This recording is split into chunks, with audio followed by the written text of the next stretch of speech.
What is going on, you guys? It is that time again for another Squared Circle Collecting Wrestling chat. I think I just got it, dude, for the You first got time. it. You nailed it. First take. First take, you nailed it, buddy. Today, the main topic is going to be kind of Mike and I's top 5 managers of all time, wrestling managers, in our opinion. It may not be statistically the best or the most significant. It's just 100% up to us, which what the hell do we know? Exactly. We don't know Jack, so it doesn't matter what we say. Anything new with you, brother?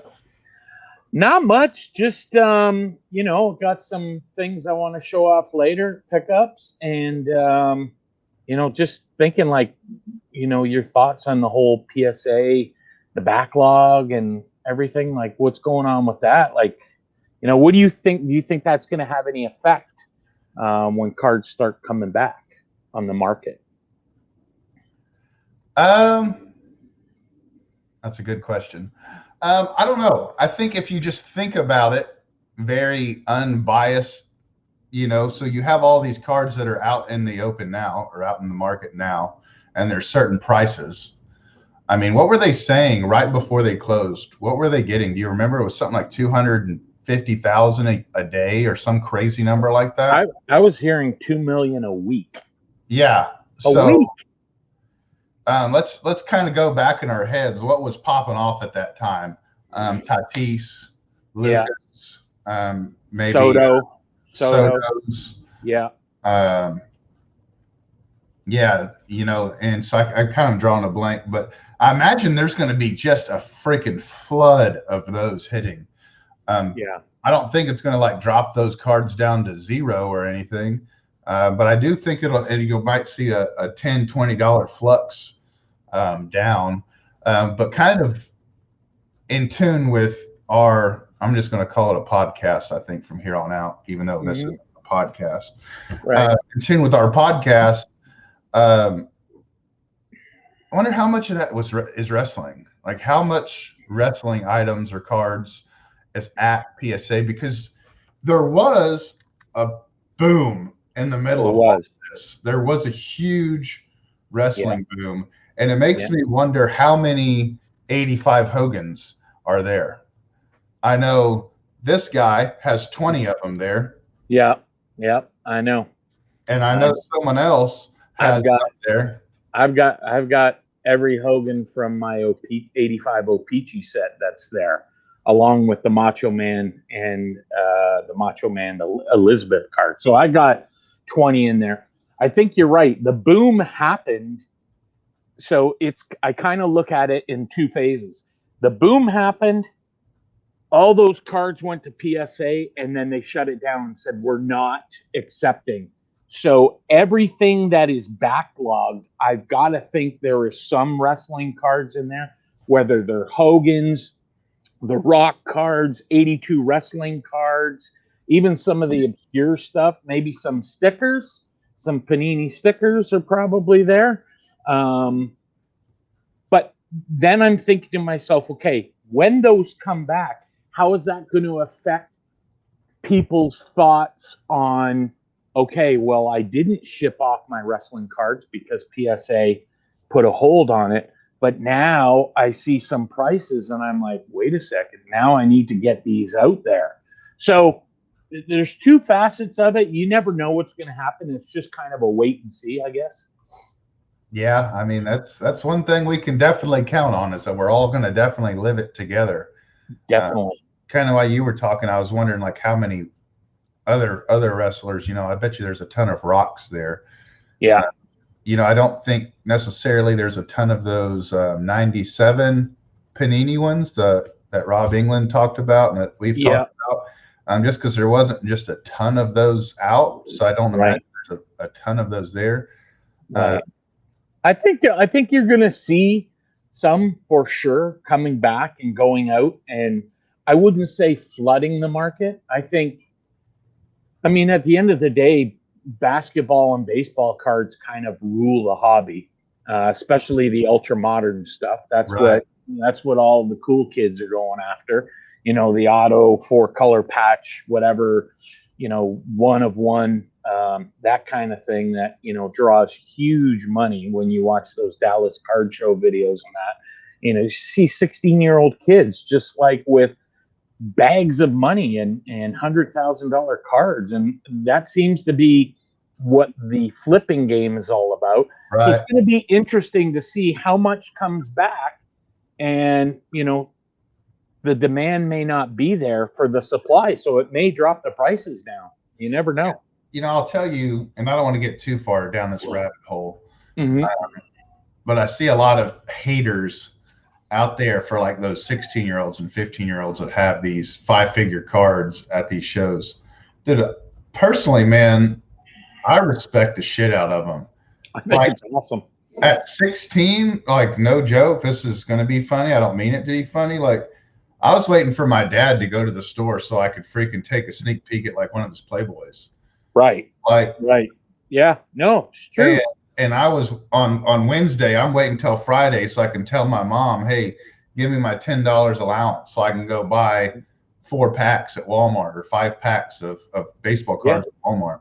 No lie. When I was 16, and again, age difference, when I was 16, I was 1981. You weren't even born in 81. I was 16 years old. I was washing dishes at a restaurant. Garrett, I was making $2.50 an hour. And I remember covering full time one week and getting a 40-hour week. And I did the math. I'm like, that's $100. Now I had to pay tax and all that. And I was just over the moon. Now these kids are walking into shows, opening up those, you know, those card cases that they walk around with. And they're pulling out cards that are worth thousands of dollars. Insane. Thousands. And these kids are just in high school. I seen a video with a sports card investor. He interviewed a guy at, I believe, the Miami show, a young kid, and made a trade with him. The kid was 15. He was 15 years old. And he was pulling out cards that were worth $6,000 and $7,000. And I'm like, what is, I'm thinking to myself, okay, if this kid has been making these moves, good on him. But then the other side is, you know, maybe his dad's full of money and he's just saying, here you go. But whatever, it looks good on video, that's for sure. Yeah. Have you ever watched, we'll change the subject a little bit, but have you ever watched AEW by chance? I have not watched it. I've heard a little bit about it. That's where the Rhodes family is involved. Yeah. Right? Yeah. So, have not. You know, I was in Nevada for the past couple weeks, and so I didn't have Tiff and I didn't have my boys around me. And honestly, I was kind of bored a lot. So I watched it twice then. I watched it 2 weeks in a row. And then I watched it last night with Landon, my 10-year-old. And that was Landon's first time to watch it. It was like a pay-per-view feel. They had a name for that particular show last night. It was called Blood and Guts. Right. It's May the 6th, 2021 when we're shooting this video. So they have this episode called Blood and Guts. And normally their show, I believe, is called Dynamite. And so I'm like, whoa, like this one has a name to it. Like this must be really special. Right. Dude, it was freaking awesome. The main event, they had 2 rings side by side. Really? And then they had it was like a cage match, but it was one big cage over these 2. Over 2 rings? Yes. And it was like a team of 6, 5 or 6 against a team of 5 or 6. I don't remember the exact number. Come on. And it was the first team to surrender. The other team won. Dude, and man, this is on TNT. And these dudes were covered in blood, or I don't know, real blood, fake blood. I don't freaking know. Man, but it was intense, dude. It was juicy. How did Landon find it? I mean, that's Dad. He's like, Dad, I can get behind this. That's awesome. That's awesome. He was like, he kept saying that. He kept saying, this is awesome, Dad. Right. He goes, in AEW, and y'all got to remember it, guys. He's 10. Yeah. He's like, in AEW, they're like really hitting each other. And like WWE, I think it's fake. They're not really hitting each other there. And I'm like, no, they're red marks no matter where you go. They're really hitting each other. Yeah. But I will say, like, AEW over my past 3 weeks, that's my experience, is 3 weeks. It definitely seems more hardcore, less scripted. Does it have that old ECW feel to it?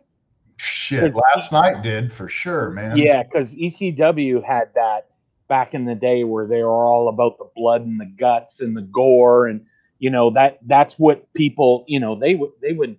I think those matches were all held in one arena in Philadelphia, right? And I remember the crowds would go crazy for it. So I mean, it kind of has that feel to it. Then I'm guessing. One thing I find frustrating, and I found this frustrating for a couple months now with WWE, and it kind of brought it over to AEW last night or over the past couple weeks. And like, it seems like every freaking match, like everyone wants to do tag team matches. Right. And I get it because there's so much talent and there's so many shows and there's only so many hours in a week. And you have to get all these people over. But at some point, it's like, for fuck's sake, man. Yeah. Like, I'm so tired of seeing tag team matches. I'm wondering, too, though, if that has anything to do with, the point that you make about, getting as many people visible on the show. But obviously, in a tag team match, it's got to be a lot less tiring than a singles match, right? Because you can tag out, like, if you really need a break or something like that, and just like catch your breath or just kind of rejuvenate yourself. I mean, I know it's kind of on script and stuff like that, but that's got to help with their performance if they can take breaks. Where a singles match, it's just bang, bang, bang, bang, bang nonstop. Like last night on AEW, they had one match. It was 4 tag teams, dude. Oh, you're kidding. One in each corner? Yeah, and I've seen that a couple times over the past month on WWE. It's like, that's too much going on. I mean, maybe I'm just brain dead and I can't follow it, but I'm like, there's just too much action going on here. Like a mini Royal Rumble. Right? It's insane, man. And do they have 4 guys in at one time? Like one guy from each tag team? It's 2. It's 2 dudes that are, I don't know what you call it, active. I don't know. Yeah. The whole deal is like you could tag anybody. What? Yeah, so like let's say you and I are tag team partners. Yeah. And you're on the ropes and I'm in the ring and I'm fighting. And let's say Baseball Collector is in the ring and he and I are wrestling. Yeah. He can tag you. And then I go fight my partner. You and me. At least that's what I've been noticing. I could be way wrong. Wow. That's crazy. That might be a topic for another day, but I'm not a big fan of them. I can tell you that. We might have to bring ZombieCollector back on to talk about that because I know he's big into the AEW. He talks about that AEW After Dark or what have you. So I know Jason probably know a heck of a lot about AEW. But before we move on, big fan of AEW. Just say over the past month, definitely well worth my time. Good to know. So let's get into the topic at hand. It's going to be our top 5 managers. Yes. Wrestling managers. We're not going to talk about Buck Showalter and Tony La Russa in this video. So, well, then wait. I got to make some notes because they were on my top 5 here. I'll have to wing one of them. Go ahead. Mine, I don't have them in any order. I didn't. I don't have like this is my number 1 or anything like that. I just have my 5 that I really like. So I'm going to get it started with Jimmy Hart. Yeah, baby, yeah. The mouth of the South. And I think Jimmy Hart, dude. I always think of the megaphone that always painted like insane. I seen one where it was painted looked like teeth around the edge. Yeah. And his jackets that he would always wear. And a lot of times those were so colorful. He was very, I guess he was the flamboyant manager before, you know, things really took off. I mean, when he started out, he was the one that, you know, like you said, all the colors and the sequins and the whole bit. So yeah, he was definitely one of the leaders in that movement. On doing some research, I learned that Jerry Lawler actually got him into wrestling. I guess right? Yeah, Jerry Lawler and him were friends outside of wrestling, and Lawler was already a big deal. And oh man, what is it? I always forget the name of that territory. Something in Tennessee. Smoky Mountain Wrestling, maybe. I'm not sure. Yeah. But anyways, he got him into it as basically a mouthpiece. And then of course, you think Jimmy Hart, you always think Hulk Hogan.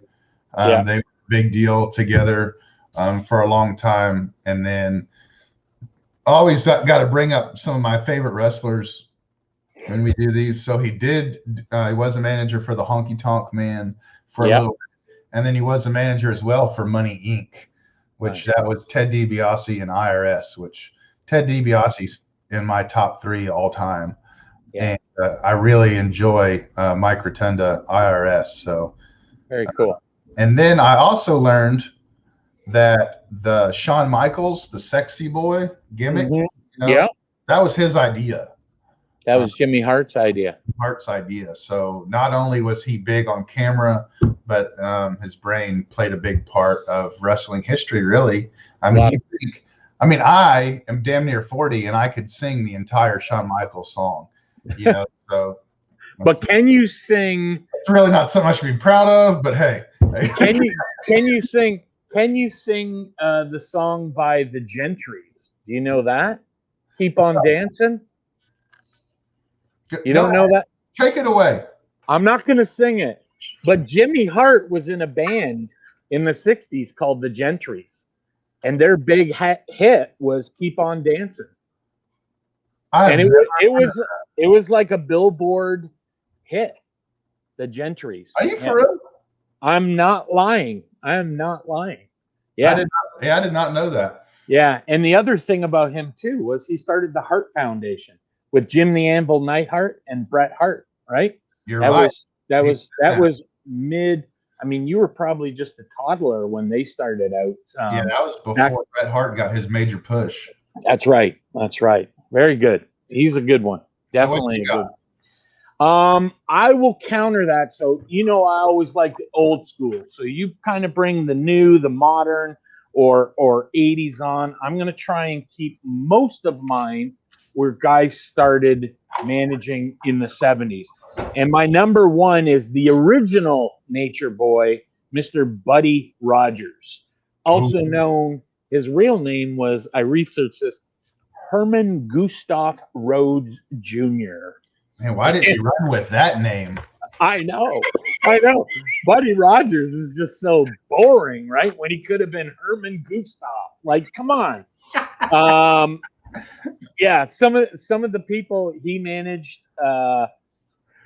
Ken Patera, Jimmy Superfly Snuka, favorite of mine, Dewey Robertson, before he became the missing link, Big John Studd, and he actually got his managerial start through Crockett Promotions.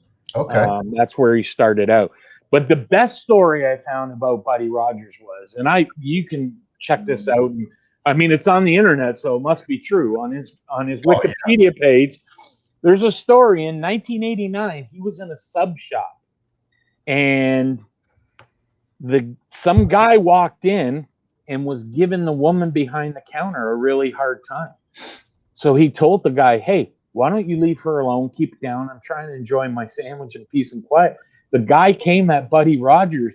They went at it toe to toe. The guy was begging for him to stop. The woman called the police. I guess Buddy Rogers was so incensed because the guy said, "Shut up, old man."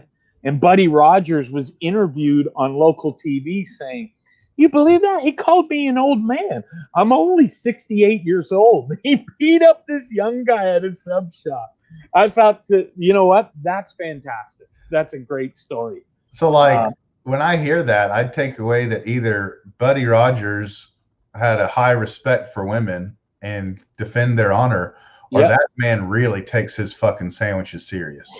No doubt. No doubt. He must have got the foot-long meal deal that day. Yeah. You're not going to interrupt. You're not going to interrupt my smoked turkey. That's not happening. So I'll throw it back at you. Who do you got for another one? Okay. Next, I'm going to go with a lot of people in doing research for this podcast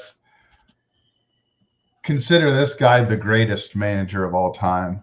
I'll say this was just a smidge before my time, but I definitely seen him at work, if you will, and that would be Bobby Heenan. Legend. I would say, from what I've seen, dude, he was just one of the dirtiest players in the game. Yeah. He managed Rick Rude, Andre the Giant. And then the thing I think of the most, I believe the match was, I'm wanting to say Rick Rude and Macho Man. I'm pretty confident it was Rick Rude. I'm not 100% confident on Macho Man. The Weasel match. Oh, yeah, where he had to put on the costume. Where he put on the Weasel suit. Yeah, that was a good one. You know, a lot of these managers, most of these managers, always are managing heels. Right. You know, I think Jimmy Hart might, and I could be wrong, might have been one of the first guys to manage a babyface in Hogan. So these dudes are managing like the dirtiest guys, and Heenan was just one of those dudes that, man, just got under your skin so freaking much. Yeah. So that's my second guy. Good one. I mean, I have to agree with you. I think when you think of wrestling managers, he's right up there. He could be 1 or 1A. He's up there. Everyone knows Bobby the Brain Heenan. And it's a shame. I've seen some footage of him. I guess he ended up with cancer. Really hit him really bad. He looked really rough before he passed away. But, you know, you had to have known he was suffering. And definitely a key contributor to wrestling's legacy, that's for sure. So my number 2, going back to the 70s, but got more popular in the 80s, Captain Lou Albano. Captain Lou Albano, was an average wrestler in the 50s and 60s. I watched some old black and white footage of him, and it was actually Bruno Sammartino who came up with the idea that he should be a manager, because Bruno said, not in a derogatory way, but just trying to get the best out of everyone. He said, Lou, you're an average wrestler, but you have the gift of gab, and you need to be a manager. So he took that, ran with it. He managed guys like Pedro Morales, Bob Backlund, Ivan Koloff, and in his early years, he managed Hulk Hogan. Really? Yeah. And he was part of the whole rock and wrestling boom that happened in like 83 to 85. Cyndi Lauper. He appears in Cyndi Lauper's video, Girls Just Want to Have Fun. He plays Cyndi Lauper's father, where he's like, she just wants to go out and have fun, and he's given, one of these. That's Captain Lou Albano, known for the braided goatee. He always had elastic bands in his beard or his goatee. And I did some research on him, and, just a solid family man. He had four brothers who ended up, or 4 siblings that got into teaching. And one of his brothers was a head of phys ed in some high school in New Jersey from like 1974 to 2001. His brother was. So he came from a very solid family, and he was married to his high school sweetheart for 56 years before he passed away in 2009, which, I mean, you're on the road and traveling. That's got to be commended. 56 years. So that's who I got as my number 2, Captain Lou Albano. I think Captain Lou Albano, I think 2 things. I think Mario from Mario Brothers. That's right. The original movie, I believe he was. Yep. I don't know if it was the movie or the TV show, but I know he played Mario. Yeah. Which I honestly did not know that till about a year ago. Right. And then 2, or I said 2 with one finger, 2. You know, I know, Mike, I know you know my large infatuation with Christmas and Santa Claus and all that is his 1985 Topps Santa Claus card, where he's dressed like Santa Claus. Yes. I would love that card signed, slabbed, and authenticated. That would be so freaking cool. Yeah. That's a couple things that come to mind when I think of Lou Albano.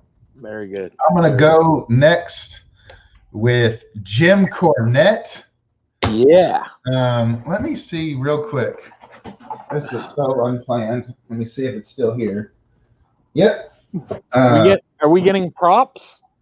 Kind of. Show and tell. All right. I actually sent a TTM to Jim Cornette not too long ago, and he sent my cards back. He signed them. And he also sent this. Oh, I thought you were going to hold up a tennis racket. No. No kidding. He sent you that? Yeah. Says, to the Unruh family, your friend Jim Cornette. So that was news to me. Like, I wasn't aware we were friends, but hey, you know what I mean? I think that's pretty cool. So now I'm going to start saying my friend Jim Cornette. Absolutely. And then let me see if I can show... I'm normally a little bit more smooth on this. Share my screen here. I want to talk about the 1986 Starcade show or whatever. You know what I'm talking about, Mike, or no? I think so. Starcade sounds familiar, but you'll have to refresh my memory on it. You ever heard of the scaffold match? I've heard of it. I don't know of it. I have I believe it was the Midnight Express and the Road Warriors. Okay. And they started the match on top of a scaffold 20 feet above the ring. Come on. And how you won the match was the first team to push both members off the freaking scaffold, dude. Good Lord. Onto the ring below. Yeah, 20 feet up, dude. This is no joke. I can tell you, I should have done more research. I don't know who won the match. I know the Midnight Express threw powder of some type in the Road Warriors' faces and all that. But Jim Cornette fell off the freaking scaffold, dude. You got to be kidding me. And blew his freaking knees out, if memory serves me right. So, man. Can you see that? I can. Jim Cornette falls from NWA Starcade. Here we go. It's very him short. there? That's him. But watch this fall, dude. Watch his feet. Man, he's like, oh no. Oh, I don't want to. Oh, look at him in writhing in pain. Good Lord. Yeah, Jim Cornette has a podcast, and I listen to it from time to time. I'm wanting to say he blew his knees out, bad. So that is crazy. But that was before my time. That was before I started watching it. But what I remember Jim Cornette as, when I think Jim Cornette, the first thing I think is the tennis racket. For sure. That he would always take shots at the baby faces when the ref had their back to him. But second is Yokozuna. Yeah.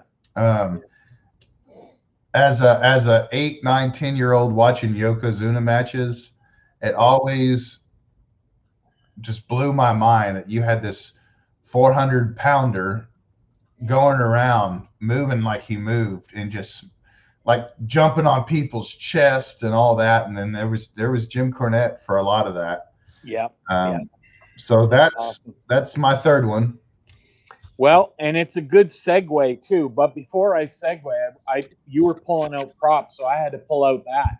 Yeah, that's it. That's the card. I had some of my my 85 O-Pee-Chee and Tops close by, and I just kind of rifled through, when you were going to get that photo, and I thought, I wonder if it's in that case. So, but segueing into Yokozuna, my next one would be Harry Fujiwara, also known as Mr. Fuji.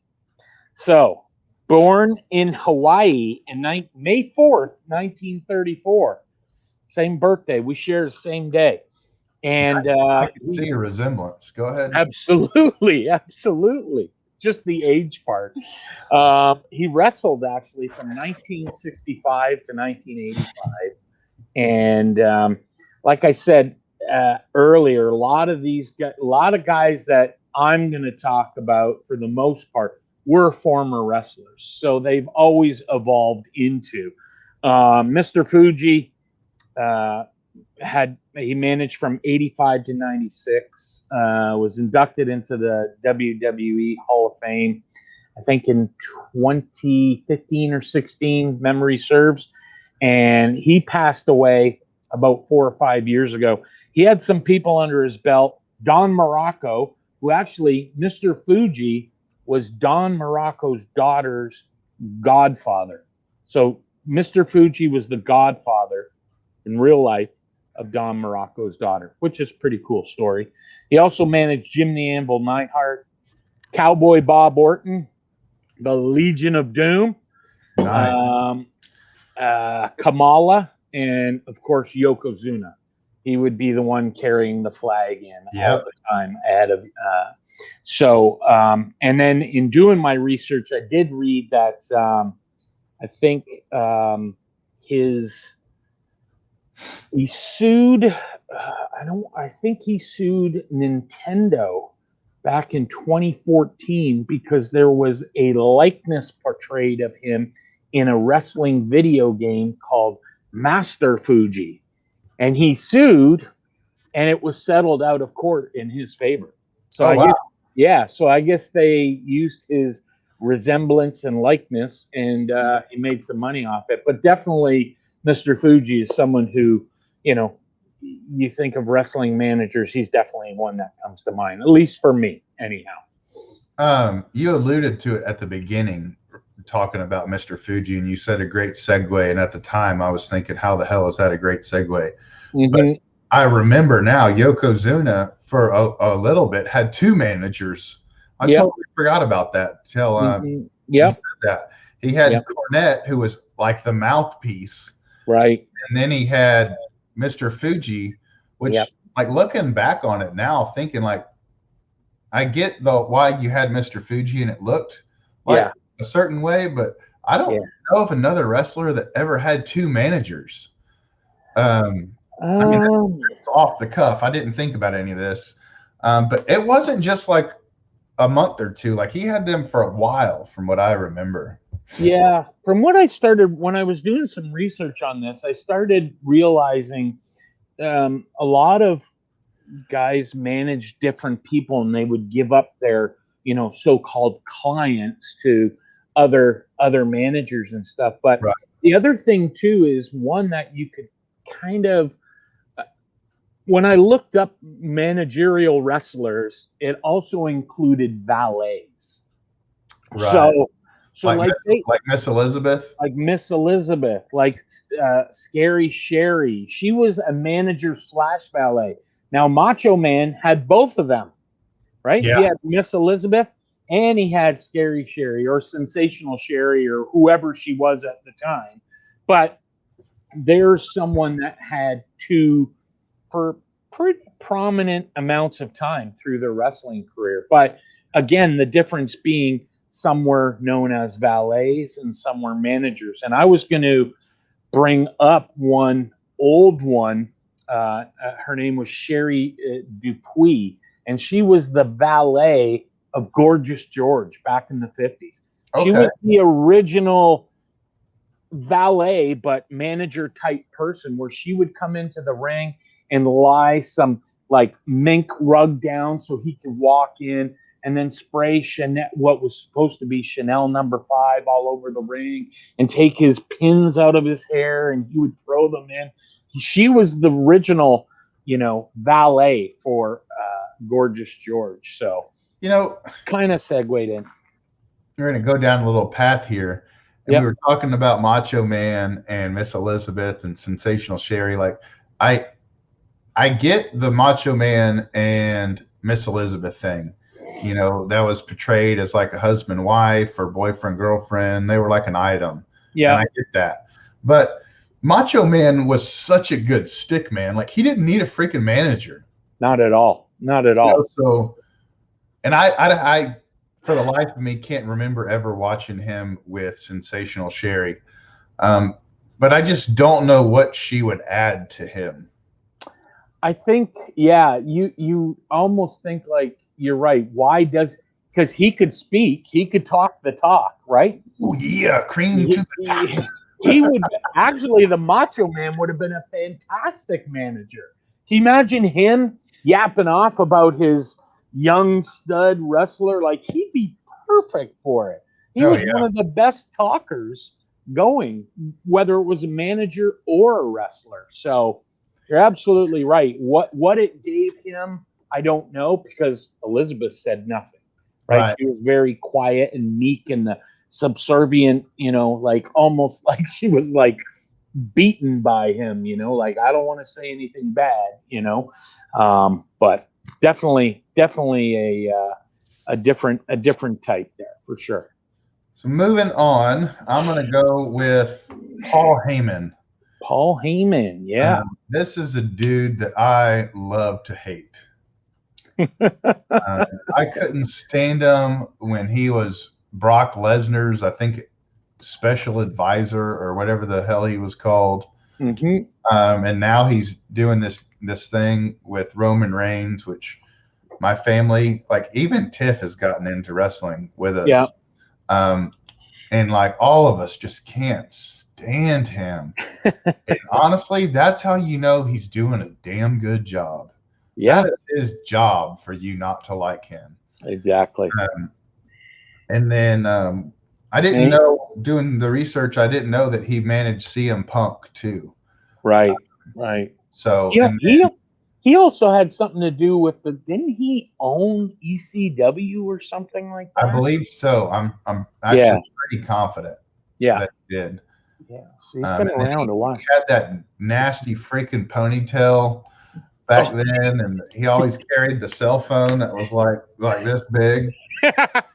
Yeah, exactly. It was the original cell phone, right? Yeah, so that's my number 4, Paul freaking Heyman. Very nice. Well, my number 4, and again, you said this, and this is no order. There's no order to it. It's just throwing it out there. My number 4, also a former wrestler and a former member of the United States Navy, Mr. Classy Freddie Blasey. I did some research. He served in the Navy, and actually, when he was in the Navy, he did some theater work, entertaining his. I guess they would do little skits and stuff, and he was always big on the skit front. So it's only natural that he got in to become a wrestler and then got into becoming a manager. Managed from 1974 to 76. He had some great ones. He managed Ray Stevens back in the day, Adrian Adonis, George the Animal Steel, Kamala, Jesse the Body Ventura, and also was the manager in the heyday of the 80s of Nikolai Volkov in the Iron Sheik. He was their manager and coined the phrase pencil neck geek. Yes. And I read up how that came about. When he was a wrestler, he was wrestling a guy in the 60s that was known as the Freak. And Freddie Blasey said that the guy's neck resembled a stack of dimes. He and then coined the phrase a pencil neck geek, and it stuck. And his voiceover of calling people pencil neck geek, I can't remember. I didn't write it down, but was used on a couple of songs, like backgrounds, like "Hey, Pencil Neck Geek," like it was like background dubbed into people's music. It occurred twice, and he was also known as one of the three wise men of the East, because at the time it was him, Captain Lou Albano, and the Grand Wizard. They were known as the three wise men of the East when they were all in their managerial heyday in the 70s. So that's my number 4, classy Freddie Blasey. Who you got for me? Bringing up the rear, but probably, oh my gosh, honestly, probably one of my all-time favorites is Paul Bearer. Oh, yeah. So I'll tell you a couple of things I think funny with Paul Bearer. We've talked about this once before in our wrestling chat. It wasn't until like a year or two ago that I realized that Paul Bearer was a play on name of being a pall bearer of like funeral. Yeah, for sure. Like, growing up until freaking you just thought that was his name. Yeah, I thought it was like Paul Bear, like a bear in the woods or something. Right. And so when that hit me that's what it was, I was like, whoa, mind blown, dude. I was like, oh, that's so cool. What a gimmick. So, and then this is going to be a fun question for you. Obviously, you think Paul Bearer, you think Undertaker. Yeah. You know who Undertaker's manager was for his debut? Oh, I think, wasn't it Brother Love? Dang, dude, look at you. Bruce Pritchard, right? Because he almost made my managerial list. He'd be an honorable mention for me. But yes, yeah, Brother Love. And then they went, it wasn't very long. And then Paul Bearer came in and was the mouthpiece for Undertaker. And man, they had all those awesome vignettes and cool things, dude, of Undertaker. I remember seeing Undertaker like in a old decrepit barn, dude, like in the background, freaking hitting things, and Paul Bearer would be talking all crazy. And then like all Undertaker would have to say is like, rest in peace. And like, I'm like, oh, man. Yes. Yeah. It was all great. That business. Yeah. That's awesome. That's awesome. But so he was also a manager for Vader, which I did not know. Oh, I didn't know that either. And then Mankind, which if you remember for a while there, they brought Mankind in so Undertaker would have someone kind of to oppose him. Right. That's really the only reason they brought in Mick Foley into WWF at the time. Right. And so then they had that whole betrayal match where the first one to the ring to get the urn was gonna, I don't remember the details, but Taker was the first one there, and Paul Bearer smashed the urn over his head and he gave it to Mankind. Oh yeah. And then he was a key part also in the Kane and Undertaker story. Huge. He was Kane's father and all that stuff. So yeah, all of that, every single bit of that was in my wrestling prime as a child. Yeah. This was like the storylines. These weren't a storyline. These were the storylines that I was watching back in the day. So, man, I just love me some Paul Bearer. Undertaker, once again, one of my all-time top 3 favorites. Yeah. I love Glenn Jacobs, Kane. If I had a top 5, he would probably be number 4 or 5. I love Kane's awesome. So every single bit of that, that whole ideal. Yeah. No, very good. Very good. Another interesting fact, if I can point right there, right below my finger, the missing link. Yeah.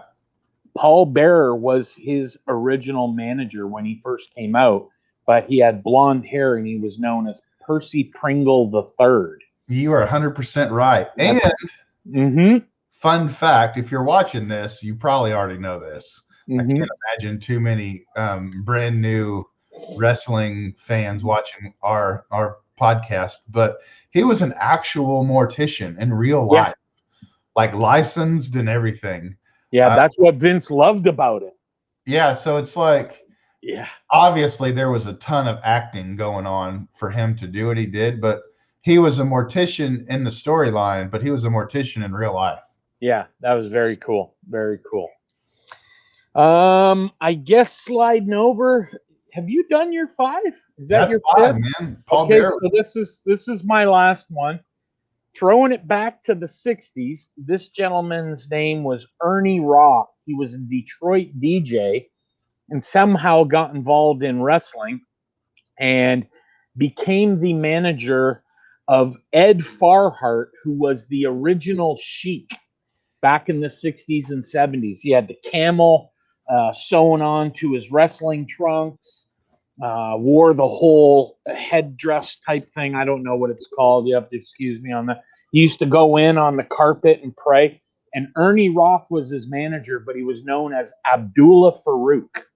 And he wore those skinny wraparound glasses. He wore like a glimmering fez hat and sequin suits and really, really loud and obnoxious. And then in the later part of the 70s, he changed his name and became the Grand Wizard. And that's what he's known for. He still had the wraparound glasses. He would wear colorful turbans and all the rhinestone suits. Managed such people as Pat Patterson, the Big Cat, Ernie Ladd, Ken Patera, Ox Baker, Killer Kowalski, and Sergeant Slaughter. And the other thing he got his name, the way he picked out the Grand Wizard, he was Jewish. His name is Ernie Roth. He was Jewish, and he decided to put a snub in to the KKK and called himself the Grand Wizard as a snub to the KKK. So yeah, that was kind of cool. And I apologize. I made a mistake. I'm looking at my notes right here. It wasn't Mr. Fuji who was Don Morocco's daughter's godfather. It was Ernie Roth who was the godfather of Don Morocco's daughter. Had that mixed up. So that's my 5. Ernie Roth, Classy Freddie Blasey, Mr. Fuji, Captain Lou Albano, and the original Nature Boy, Mr. Buddy Rogers. Well, that sounds like some winners to me, man. Amen. A lot of great names from both of us that really stand out in the wrestling world in my eyes. Let's move on to pickups, and then we'll wrap up the show. Sounds good. You want to go first? You want me to go first? I better go first. Oh, man, you're going to freaking throw me under the boat. What you got? No, I'm just worried that I know some things that you've picked up in the past. It's going to be a tough act to follow what you got. But you know as well as I do the whole wrestling thing. I mean, we branched out. You like action figures and stuff like that. I bought a collection of wrestling magazines from a guy in my Facebook group. He happened to he pulled out a wrestling magazine and basically put it in our vintage group and said, anyone have any interest in this? And I said, yeah, I do. And so he messaged me and he said, you know, I got a bunch more. And I said, hey, I'll buy them all. So I picked up, so this is the Wrestling Review album. There's Bruno Sammartino. This is from 1966. And the TV Wrestling Review album basically is every single page. There's no stories.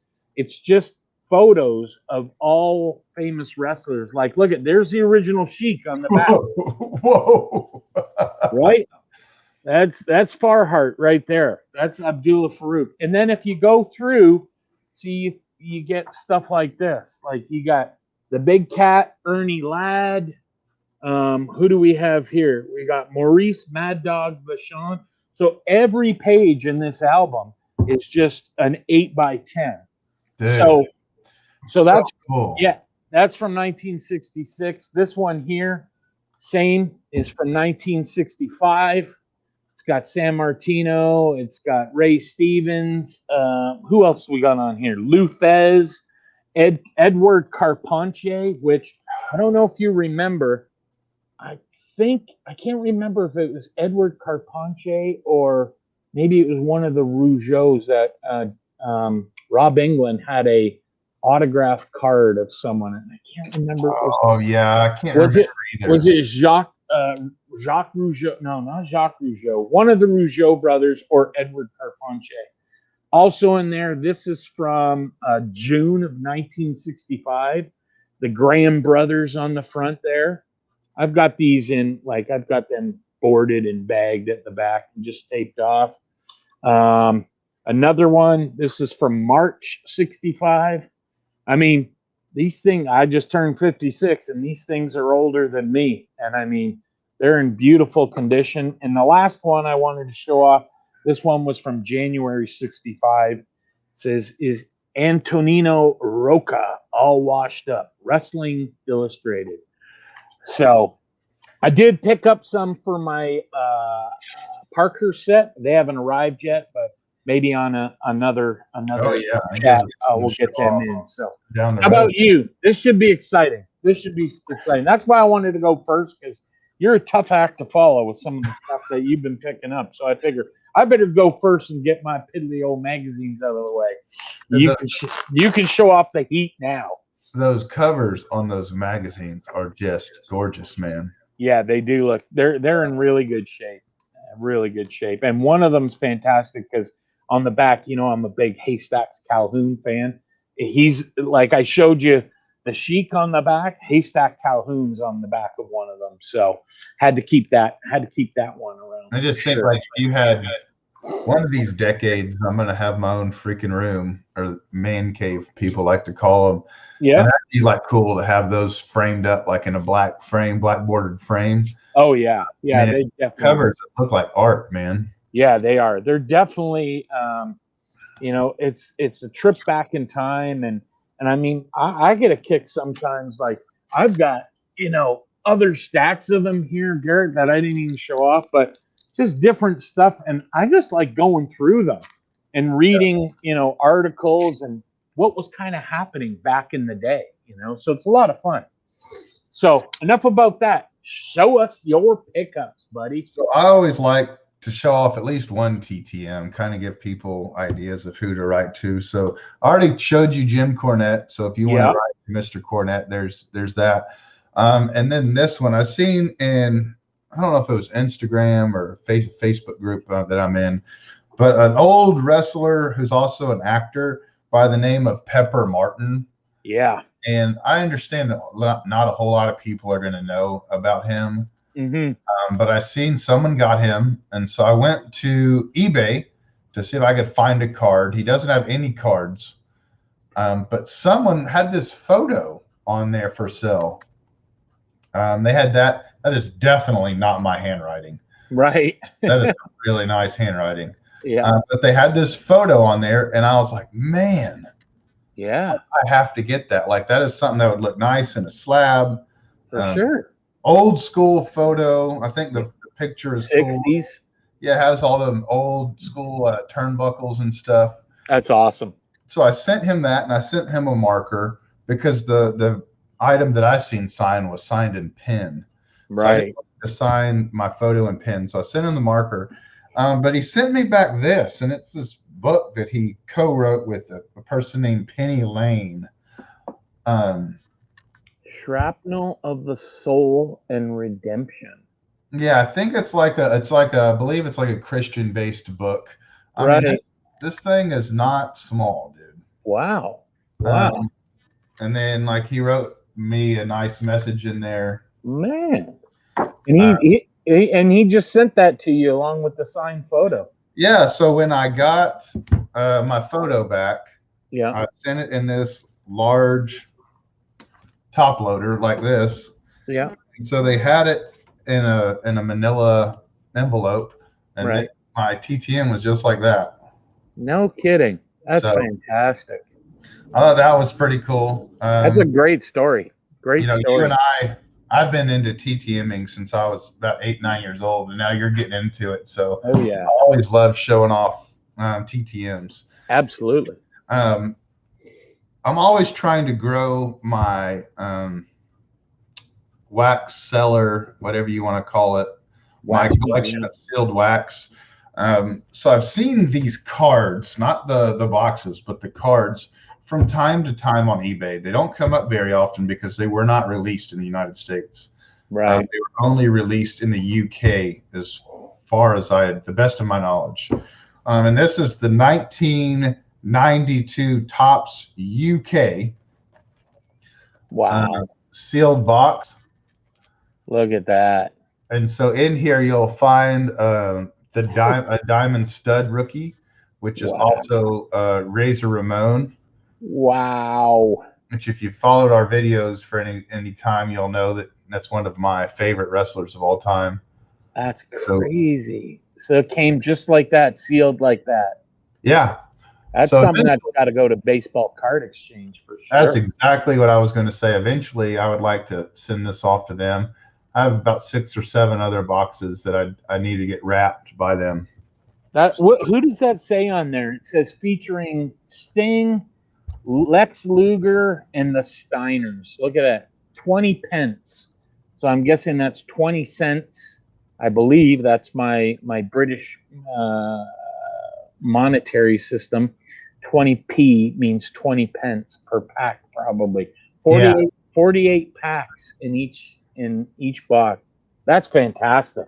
That's really cool. Yeah, these suckers I've only seen. There's one more. There's one on eBay right now. The guy has a buy it now, and I think he's asking something like $800 or $700. Gee whiz! It's not a very cheap product. No doubt. I have 2 more. Yeah. Next is I wanted an autograph of this guy for a very long time. Him being from Texas, and it's an autograph, but it's not maybe like a full autograph, but I believe this is the first autograph item he ever had in a product. Stone cold. That's from 2001 Fleer. Yeah. And as you can see what I'm talking about, it's signed Austin 316. It's not signed Stone Cold Steve Austin or Steve Austin or anything like that. And then on the back there in the bottom corner, you can see it's hand numbered to 500. Very cool. That is nice. Very nice. And then last but not least, this is my. I haven't put this out anywhere, social media or anything. So we're getting the premiere of it right here. You better believe it, brother. World premiere. This card has one of the coolest stories behind it, and I'll share that story here.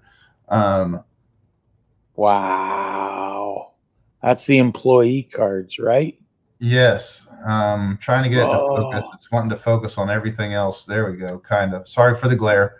Wow. So the story with this is 2013 Upper Deck, precious metal gems, and then on the back it says employee exclusive. Congratulations! It is with great appreciation and gratitude that I present you this year's special employee card. Upper Deck has always partnered with the best athletes in the world in the past and present, and I am proud to present you with this precious metal gems card featuring Hulk Hogan. It is through all of your efforts that Upper Deck continues to grow and maintain an industry leadership position. And this is card number 43 of 250. So only 250 of those made. I've seen a lot of those employee handout cards. They do, like I think they did a Mike Tyson. I think they've done Tiger Woods. They do like iconic people when they hand them out. They don't just do run of the mill athletes, and that's a huge one, man. Right. Huge. So I was talking to baseball collector Mike about Yep. this on a phone call, and we were talking about this card. He doesn't collect wrestling, but he has an appreciation for rare items or collectibles like a lot of us do. Yeah. And I was telling him, like, you got to think. So there's 150 of the Hogan. Yeah. And just because you work at Upper Deck doesn't mean that you collect cards or even give a crap about cards. You know what I mean? Yeah, it's like they give you a 5-year pin. You just toss it in your nightstand. You don't care. You know what I mean? Like, just because you work at Hasbro doesn't mean that you collect toys. Right. Exactly. So yeah, there was 125 of this card given out. Right. But how many of them were thrown out? How many were left in desk drawers and destroyed? Yeah. Like, I don't know. I mean, obviously nobody knows, but you would have to think at least 50, maybe even 75 were just gone. And you think you're thrown away. It might be someone who just goes, maybe Upper Deck fired them and they went, you know what? I want nothing to do with this. And they just tear it up and throw it in the garbage and it's gone. It's gone. Given to a kid, given to their neighbor. Like, who knows? Yeah. I just can't imagine that you could track down even 100 of those. Oh, it'd be tough. You were right. You were 100% right. There's a Tyson. Yeah. Best of my knowledge, it sold a couple of years. One of them sold a couple of years ago for $8,000. Whoa! There's oh man, I can never get his name right. Rory McIlroy. Rory McIlroy, the golfer. Thank you, McIlroy. The golfer. There's one of him. There's a Tiger Woods. Wow. I had a fact, a Tiger Woods one just sold not too long ago for about $4,000.